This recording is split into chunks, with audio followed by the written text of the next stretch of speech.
Sa Antique, mga kasama, 38 mga estudyante sa dalawang eskwelahan sa lugar ng Sibalom sumama ang pakiramdam matapos makalanghap ng mabahong amoy malapit sa paaralan. Mula sa Remen Iloilo may detalye, Rajuman Reze Bordon.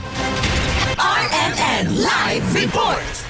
Isinailalim sa alternative mode of learning ang mga estudyante sa Iganya National High School at Elementary School sa Sibalom, Antique kasunod ng insidente kung saan sumama ang pakiramdam ng ilang estudyante matapos nakalanghap ng amoy na kagaya ng bayabas kahapon ng umaga. Ayon kay Mayor Giancarlo Oxenia ng Sibalom, ibabalik ang face-to-face classes bukas Setyembre 12 habang sinisiguro na safe ang eskwelahan. Patuloy na binabantayan ng Bureau of Fire Protection at Sibalom Police ang lugar. Samantala, nag-issue ng executive order ang alkalde na nagbabawal ng pagpang-spray malapit sa eskwelahan. Umaabot sa 38 na mga estudyante ang sumama ang pakiramdam. Sa nasabing numero, 22 ang dinala sa Ramon Maza Senior Memorial General Hospital at sa ngayon 3 na lang ang patuloy na minomonitor.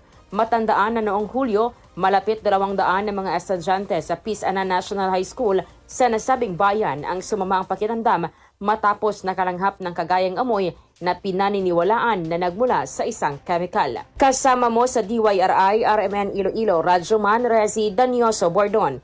Tatak, RMN. RMN